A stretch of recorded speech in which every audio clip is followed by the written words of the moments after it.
Hello అండి, welcome back to Nanda voice and blogs. Fake promises లేకుండా ఉన్నది ఉన్నట్లుగా వాస్తవాలు చెప్పడమే మన ఛానల్ ఉద్దేశం. ఈ మధ్య మీరు యూట్యూబ్ లో చాలా వీడియోస్ చూసే ఉంటారు. డాక్యుమెంట్స్ చదివితే డబ్బులు, టైపింగ్ చేస్తే డబ్బులు, రోజుకు 1000 నుంచి 2000 సంపాదించండి అని థంబ్నెయిల్స్ పెడుతుంటారు. So work from home jobs అయితే నిజంగానే ఉన్నాయి, కానీ ఆ వీడియోలో చెప్పినంత ఈజీ కాదు ఫ్రెండ్స్. దీనికి ఖచ్చితంగా స్కిల్స్ ఉండాలి. ముందు ఒక టఫ్ ఎగ్జామ్ పాస్ అవ్వాలి. అసలు ఆ జాబ్ ఏంటి? అప్లై చేసే ప్రాసెస్ ఏంటి?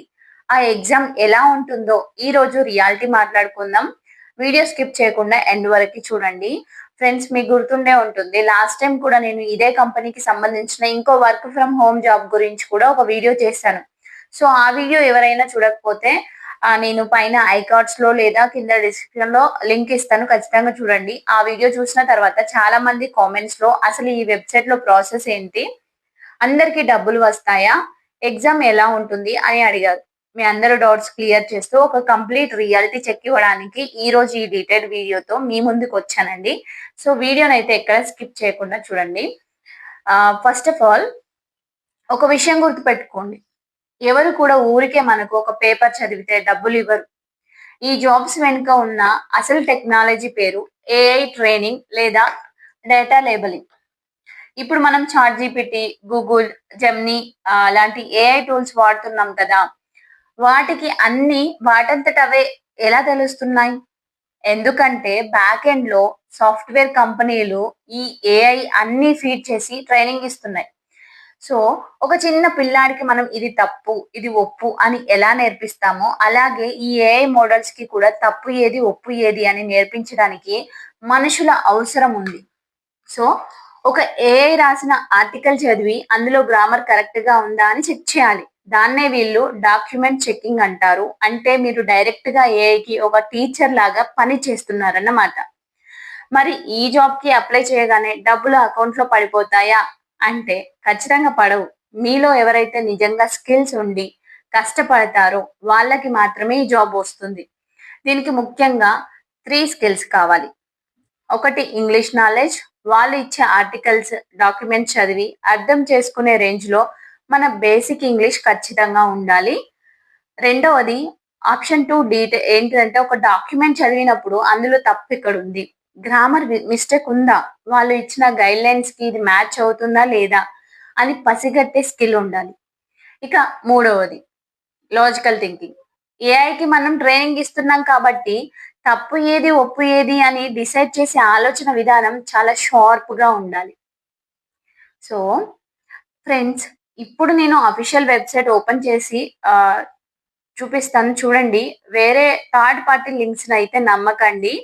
ఇలా వెబ్సైట్ లోకి వెళ్ళగానే సో లింక్ క్లిక్ చేయగానే ఇక్కడ అలైనర్ పేజ్ ఓపెన్ అవుతుంది. అక్కడ టిక్ బాక్స్లో రైట్ క్లిక్ చేసి మీరు ఒక జీమెయిల్ అకౌంట్తో లాగిన్ అవ్వాలి. సో ఇక్కడ మీకు ఒకవేళ లింక్డ్ఇన్ ప్రొఫైల్ ఉంటే లింక్డ్ఇన్ ప్రొఫైల్తో కూడా లాగిన్ అవ్వచ్చు. ఇక్కడ మనకి అప్లికేషన్ ప్రాసెస్లో ఇక్కడ చూడండి, అప్లికేషన్ అనేది ఫస్ట్ అప్లోడ్ యువర్ రెజ్యూమ్ అని అడుగుతుంది. చూస్ యువర్ ఫైల్ని క్లిక్ చేయండి అక్కడ. సో చూస్ యువర్ ఫైల్ని క్లిక్ చేయగానే మీరు మొబైల్లో రెజ్యూమ్ని అప్లోడ్ చేసి పెట్టుకుంటారు కదా. సో అక్కడ మీ రెజ్యూమ్ని అప్లోడ్ చేయండి.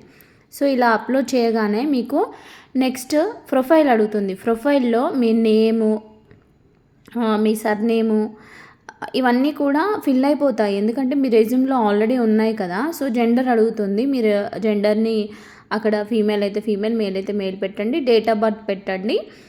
సో రెజ్యూమ్లో ఉన్న డేట్ ఆఫ్ బర్త్ పెట్టండి. ఆ తర్వాత ఇక్కడ కంటిన్యూ ఆప్షన్ కనబడుతుందండి. మీరు అన్నీ ఫిల్ చేస్తేనే కంటిన్యూ అని మనకి అంటే మనం క్లిక్ చేయొచ్చు అన్నమాట. సో ఆ తర్వాత క్లిక్ చేసిన తర్వాత నెక్స్ట్ మొబైల్ నెంబర్ అడుగుతుందండి. సో మొబైల్ నెంబర్ అడగగానే తర్వాత కంటిన్యూ ఆప్షన్ వస్తుంది.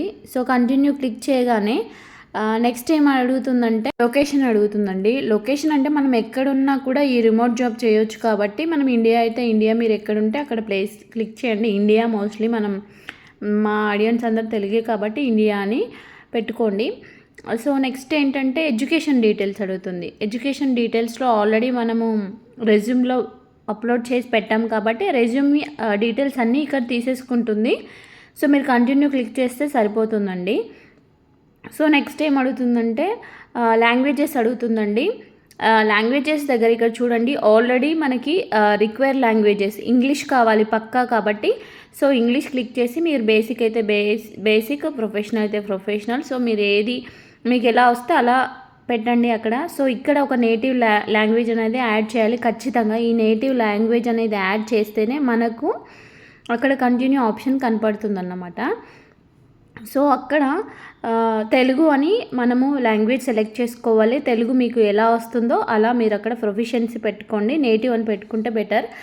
సో తర్వాత కంటిన్యూ ఆప్షన్ అనేది వర్కౌట్ అవుతుంది. చాలామంది లాస్ట్ వీడియోలో కంటిన్యూ ఆప్షన్ వర్క్ అవుతలేదు అని చెప్పారు. సో ఇలా పెట్టుకోండి. సో నెగిటివ్ లాంగ్వేజ్ ఒకటి యాడ్ చేసేసుకుంటే మనకి కంటిన్యూ ఆప్షన్ వర్క్ అవుతుంది. ఇక్కడ చూడండి ప్రిఫరెన్సెస్ అంటే ఫ్యూచర్లో మీరు ఏదైనా ప్రాజెక్ట్స్ ఇంట్రెస్ట్ ఉందా అని అడుగుతుంది. ఎందుకంటే మనం ఇప్పుడు అప్లై చేస్తాము. ఇప్పుడు ప్రాజెక్ట్స్ లేకపోవచ్చు కానీ ఫ్యూచర్లో ఏమైనా ప్రాజెక్ట్స్ ఉంటే మనం ఇక్కడ ఇంట్రెస్ట్ని బట్టి మన రెజ్యూమ్ని అది చూస్ చేసుకుంటుంది అన్నమాట. సో అప్పుడు మనకి మెయిల్ వస్తుంది. సో ఇదంతా మీరు కంప్లీట్ చేసిన తర్వాత ఇక్కడ కంప్లీట్ ఆప్షన్ ఉంది కదా, ఆ కంప్లీట్ ఆప్షన్ని క్లిక్ చేయగానే మీకు సక్సెస్ఫుల్ అనే వస్తుంది. సో ఒకటి గుర్తుపెట్టుకోండి, మీరు సెలెక్ట్ అయితే ఖచ్చితంగా మీ మెయిల్కి అసెస్మెంట్ టెస్ట్ లింక్ వస్తుంది కాబట్టి మీరు ప్రిపేర్ అవ్వండి. అప్పటి వరకు నాకు మెయిల్ రాలేదని కాదు, ప్రిపేర్ అయ్యే ఉండండి. ఎప్పటికైనా మీ స్కిల్స్ ఉంటే జాబ్ ఎక్కడికి పోదండి. టెస్ట్ రాసేటప్పుడు పైన టైమర్ రన్ అవుతూ ఉంటుంది. అంటే మీరు టైం లోపు వాళ్ళు అడిగిన మల్టిపుల్ చాయిస్ ప్రశ్నలకి ఆన్సర్ చేయాలి. పారాగ్రాఫ్స్ లో ఉన్న తప్పులు ఎడిట్ చేయాలి. ఓకేనా? సో ఎగ్జామ్ రాసేటప్పుడు మీకు ఇంకొక ముఖ్యమైన విషయం ఏంటంటే మీరు ఎగ్జామ్ స్టార్ట్ చేసే ముందు ఇలా ఒక వెబ్ క్యామ్ యాక్సెస్ అడుగుతుంది. ఎగ్జామ్ రాస్తున్నంత సేపు మీ ముఖం కెమెరాకి కనిపించాలి. ఎందుకంటే ఎవరు చీటింగ్ చేయడానికి కుదరదు కాబట్టి. ప్రశాంతంగా ఉన్న ప్లేస్ లో కూర్చుని ఎగ్జామ్ రాయండి. సో చూసారు కదా ఫ్రెండ్స్, ప్రాసెస్ ఎలా ఉందో ఒకటి ఆలోచించండి. పెద్ద పెద్ద కంపెనీలు వాళ్ళ టెక్నాలజీని డెవలప్ చేసుకోవడానికి మనకు డబ్బులు ఇస్తున్నారు. అలాంటప్పుడు మనం కరెక్ట్ గా వర్క్ చేయకపోతే ఎలా? అందుకే ఈ టఫ్ ఎగ్జామ్ పెట్టి అందులో బెస్ట్ పర్ఫార్మెన్స్ ఇచ్చిన వాళ్ళని మాత్రమే ఫిల్టర్ చేసి వాళ్ళకే హెచ్ఆర్ నుండి మెయిల్ పంపిస్తారు. ఇక యూట్యూబ్ వీడియోలకి రియాలిటీకి ఉన్న తేడా చెప్తాను, జాగ్రత్తగా వినండి. రోజుకు 2000 ఫిక్స్డ్ ఇన్కమ్ వస్తుంది, నెలకి 50,000 పక్కా అనేది పూర్తిగా అబద్ధం. రియాలిటీ ఏంటంటే ఇవి హవర్లీ బేసిస్ జాబ్స్. ఈ ప్లాట్ఫామ్స్ లో ప్రాజెక్ట్ ఉన్నప్పుడు మీకు డాష్ బోర్డ్ లో టాస్క్లు కనిపిస్తాయి, అప్పుడు డబ్బులు వస్తాయి. ప్రాజెక్ట్స్ అయిపోతే కొన్ని రోజుల పాటు మీరు ఖాళీగానే ఉండాలి. పని కూడా చాలా క్వాలిటీగా చేయాలి. సో గుడ్డిగా ఏది పడితే అది సబ్మిట్ చేస్తే వెంటనే అకౌంట్ అనేది సస్పెండ్ చేస్తారు. సో ఫ్రెండ్స్, ఫైనల్ గా నా పర్సనల్ సలహా ఏంటంటే అమ్మో ఎగ్జామ్ ఉంటుందా, ఇది నా వల్ల కాదు అని ముందే భయపడకండి. అప్లై చేయడానికి మనం ఎవ్వరికి ఒక్క రూపాయి కూడా కట్టాల్సిన అవసరం లేదు. ఎవరైనా డబ్బులు అడిగితే అస్సలు నమ్మకండి. జస్ట్ ఒక ఎక్స్పీరియన్స్ కోసం, మీ స్కిల్స్ ఎంతున్నాయో టెస్ట్ చేసుకోవడం కోసం ఆ ఎగ్జామ్ రాసి చూడండి. పాస్ అయితే పాకెట్ మనీ వస్తుంది, లేకపోతే ఒక మంచి అనుభవం వస్తుంది. దీనిని ఒక పార్ట్ టైం లాగా మాత్రమే చూడండి తప్ప ఫుల్ టైం కెరియర్ అనుకోవద్దు. ఇది ఫ్రెండ్స్ ఈ రోజు వీడియో. ఈ డాక్యుమెంట్ చెకింగ్ జాబ్స్ మీద మీకు ఒక క్లారిటీ వచ్చిందని అనుకుంటున్నాను. ఇంకా ఏమైనా డౌట్స్ ఉంటే కింద కామెంట్ సెక్షన్ లో అడగండి. ఇలాంటి రియాలిటీ చెక్ వీడియోస్ కోసం మన Nanda voice and blogs channel ని సబ్స్క్రైబ్ చేసుకోండి. Thank you for watching.